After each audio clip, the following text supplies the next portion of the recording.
नमस्कार दोस्तों, हमारे चैनल में आपका स्वागत है। तो दोस्तों, आपने स्टोरी का टाइटल तो देख ही लिया होगा। तो ये स्टोरी एक ऐसी आत्मा पर है जिसने 2 अजन्मे बच्चे को उनकी माँ के कोख में ही ख़त्म कर दिया था। तो आइए सुनते हैं इस खतरनाक स्टोरी को।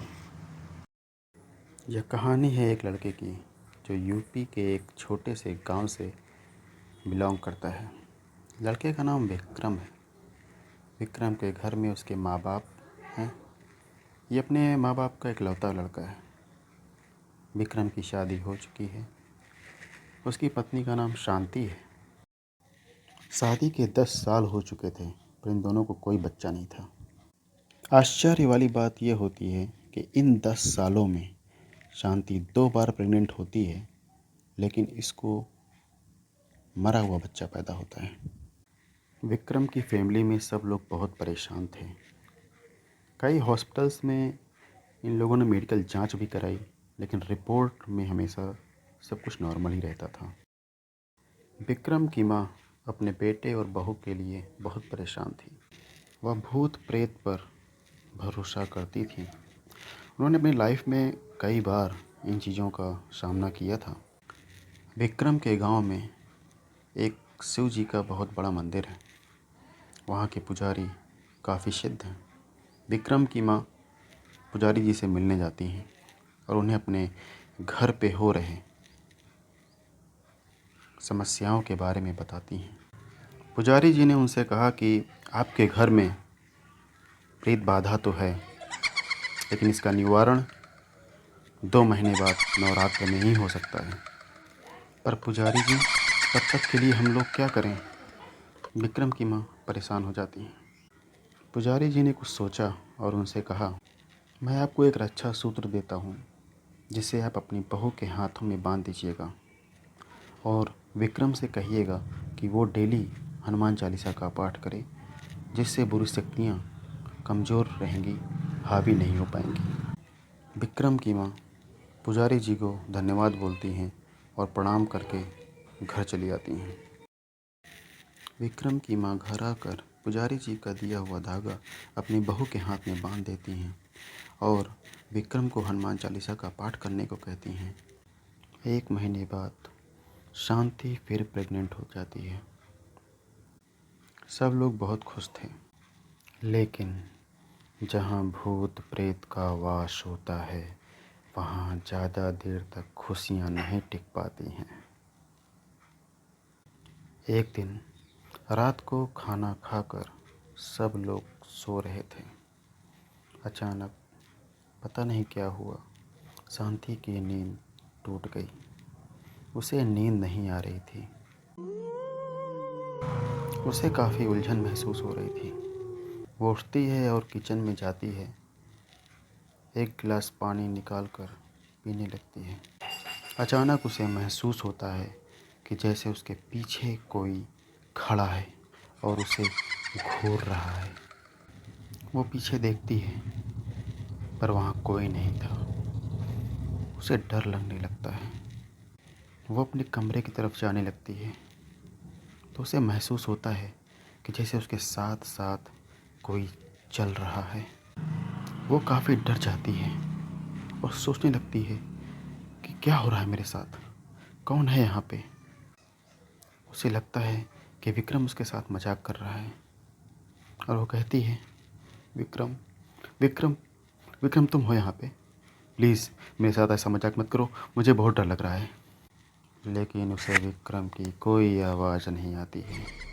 वो बहुत डर जाती है और भागते हुए अपने कमरे की तरफ जाती है और वहाँ से मोबाइल ले आती है। मोबाइल का टॉर्च ऑन करके पूरा किचन देखती है, लेकिन उसे वहाँ कोई दिखाई नहीं देता है।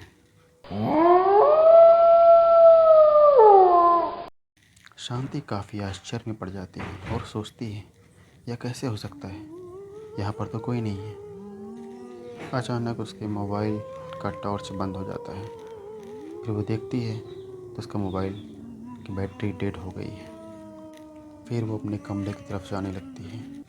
अचानक उसे लगता है जैसे उसके सामने कोई खड़ा है। वो काफ़ी डर जाती है। डर के मारे उसके पसीने छूटने लगते हैं। वो विक्रम को बुलाती है, लेकिन उसकी आवाज़ कोई नहीं सुन रहा था। सब सो रहे थे। वो डर जाती, इतना डर जाती है कि अचानक बेहोश हो जाती है। 1 घंटे बाद विक्रम की नींद खुलती है। जब वो पास में देखता है तो शांति नहीं थी। वो काफ़ी डर जाता है, घबरा जाता है और शांति को बुलाने लगता है। जब उसे शांति की कोई आवाज़ सुनाई नहीं देती है तो उठ के किचन की तरफ जाता है, तो वहाँ शांति को बेहोश पाता है। शांति को बेहोश देखकर वो घबरा जाता है और अपने मम्मी पापा को चिल्लाकर बुलाता है, जहाँ पर उसकी मम्मी पापा भागते हुए आ जाते हैं। तो वो अपनी पत्नी शांति को उठाकर अपने कमरे में ले जाता है और बेड पे लिटा देता है। विक्रम की माँ पानी लेकर आती है और अपने बहू के ऊपर छिड़कती है, जिससे उसकी बेहोशी टूट जाती है। शांति की बेहोशी टूटने के बाद उसकी माँ उससे पूछती है, क्या हुआ था बेटा, तुम बेहोश कैसे हो गई थी? कुछ नहीं माँ, मुझे कुछ नहीं पता। मैं तो किचन में पानी पीने गई थी कि मुझे नींद नहीं आ रही थी, लेकिन वहाँ क्या हुआ मुझे कुछ भी नहीं पता माँ। शांति रोते हुए कहती है। एक काम करो, बच्चों को आराम करने दो, प्रेगनेंसी में ऐसा कभी कभी हो जाता है, विक्रम के पापा कहते हैं। नवरात्र आता है और चला जाता है। किसी कारण पंडित जी उपाय नहीं कर पाते हैं। 9 महीने बाद विक्रम के घर में एक लड़का पैदा होता है, जो बहुत ही सुंदर रहता है। घर में बहुत खुशियाँ थीं। बच्चा दिन में अपनी माँ के साथ रहता था, लेकिन रात में अपनी दादी के साथ रहता था, क्योंकि विक्रम की माँ अभी भी डरी हुई थी, क्योंकि पुजारी जी ने जो उपाय बताया था वो नवरात्र में हो नहीं पाया था। शांति की डिलीवरी हॉस्पिटल में हुई थी। ऑपरेशन से उसका बच्चा हुआ था, इसलिए ऑपरेशन करते समय नर्स ने उसके हाथ का जो धागा था, जो पंडित जी ने दिया था, वो काट दिया था, जिससे विक्रम की माँ काफ़ी परेशान थी। कुछ अनहोनी होने का डर हमेशा उनके मन में बना रहता था। ऐसा हुआ भी। एक दिन रात में करीब 11 बज रहे थे। अचानक शांति चिल्लाने लगी, मार डालूंगी इस बच्चे को, मैं मार डालूंगी, किसी को नहीं छोड़ूंगी, मार डालूंगी। पास में लेटे हुए विक्रम की अचानक नींद टूट जाती है। वो जैसे ही उठता है, शांति की हालत देखकर काफ़ी शौक हो जाता है और पूछता है, क्या हुआ शांति, क्या हुआ, कोई बुरा सपना देखा क्या, क्या हुआ? मार डालूंगी, किसी को नहीं छोड़ूंगी, उस बच्चे को नहीं छोड़ूंगी। मैं 2 को पहले ही पेट में मार चुकी हूँ, लेकिन इसे मैं नहीं छोड़ूंगी, नहीं छोड़ूंगी, इस बच्चे को मैं नहीं छोड़ूंगी। इन दोनों की आवाज़ सुनकर विक्रम के माता पिता भी उसके कमरे में आ जाते हैं और शांति की हालत देखकर काफ़ी आश्चर्य हो जाते हैं।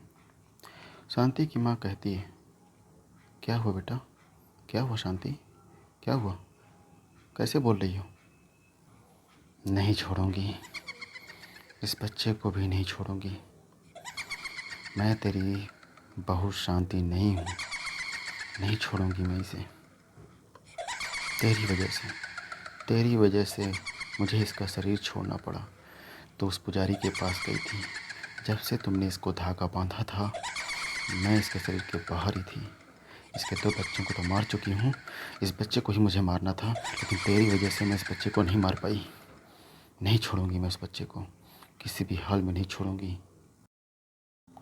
विक्रम के पिता जाते हैं और पुजारी जी को लेकर आते हैं। पुजारी जी जब आते हैं तो शांति की हालत देखकर काफ़ी शौक में पड़ जाते हैं। इस समय शांति के बाल खुले हुए थे और उसके चेहरे को ढके हुए थे। शांति की भौहें तनी हुई थी, आंखें एकदम खुली हुई थी। ऐसा लग रहा था जैसे कोई अतृप्त चुड़ैल सामने बैठी है। आज शांति को कोई भी देख लेता तो उसकी रूह कांप जाती, जैसे वहाँ खड़े उसके माता पिता और पति की रूह कांप रही थी। सब बहुत डरे हुए थे। किसी की हिम्मत नहीं हो रही थी कि उसके साथ अकेले वहाँ खड़ा रहे। पुजारी जी के आने से थोड़ी बहुत हिम्मत सब में आ गई थी। पुजारी जी ने शांति से पूछा, कौन है तू? इस बच्ची के शरीर में कैसे आई? कहाँ से आई है तू? क्या चाहती है? कैसे छोड़ेगी इस बच्ची के शरीर को? क्या चाहती है तू? नहीं बताऊंगी, किसी को कुछ नहीं बताऊंगी। तू होता कौन है पूछने वाला? मैं किसी को कुछ नहीं बताऊंगी। मैं बस उस बच्चे को मारूंगी और इन सब को तड़पाऊंगी। मैं नहीं जाऊंगी यहाँ से। पंडित जी हवन की राख लेकर आए थे। उसे शांति पर छिड़क देते हैं, जिससे शांति के शरीर में काफ़ी जलन महसूस होने लगती है। शांति काफ़ी चिल्लाने लगती है, बताती हूँ, सब कुछ बताती हूँ। मैं कौन हूँ बताती हूँ, मैं सब कुछ बताती हूँ। मैं प्रिया हूँ। प्रिया का नाम सुनकर विक्रम काफ़ी आश्चर्य में पड़ जाता है और कहता है, तुम प्रिया हो? पर प्रिया तो मर चुकी है, उसने आत्महत्या कर ली थी। विक्रम की ये बात सुनकर शांति फिर गुस्से में आ जाती है और कहती है, हाँ, मैंने आत्महत्या कर ली थी, लेकिन सिर्फ तुम्हारी वजह से। तुमने मुझसे प्यार तो किया, लेकिन शादी नहीं की। शादी करने की बारी आई, तुमने मुझे धोखा दे दिया और अपने माँ बाप के पसंद से शादी कर ली तुमने। मैं ये बर्दाश्त नहीं कर पाई थी और आत्महत्या कर लिया था मैंने। मेरी आत्मा मरने के बाद भी मुक्त नहीं हो पाई और भटकने लगी। तुम्हारे शादी के 1 साल बाद ही मैंने शांति के शरीर पे कब्जा कर लिया था और इसको परेशान करने लगी थी। तुम्हारे 2 बच्चे जो मारे जा चुके थे, उसको मैंने ही मारा था, लेकिन इस पुजारी ने इस बार सिद्ध किया हुआ धागा पहना दिया था, जिसके कारण मुझे इसका शरीर छोड़ना पड़ा और मैं तुम्हारे तीसरे बच्चे को नहीं मार पाई। लेकिन अब मैं तुम्हारे बच्चे को मार कर ही जाऊंगी, चाहे कुछ भी हो जाए। मार डालूंगी इस बच्चे को मैं। प्रिया की बात सुनकर सब लोग बहुत हैरान हो चुके थे। पंडित जी ने कहा, इसको बालाजी ले जाओ, मेहंदीपुर बालाजी। इसका समाधान वहीं हो सकता है, यहाँ से कुछ नहीं हो पाएगा। उस दिन के बाद शांति को सब लोग मेहंदीपुर बालाजी ले जाते हैं, जहाँ पर उसका 1 महीने तक इलाज चलता है। उसके नाम से हवन कराया जाता है। धीरे धीरे वो ठीक हो जाती है। तो दोस्तों, अगर आपको हमारी ये स्टोरी पसंद आई हो तो कृपया इसे लाइक करिए, शेयर कीजिए और चैनल को सब्सक्राइब कीजिए।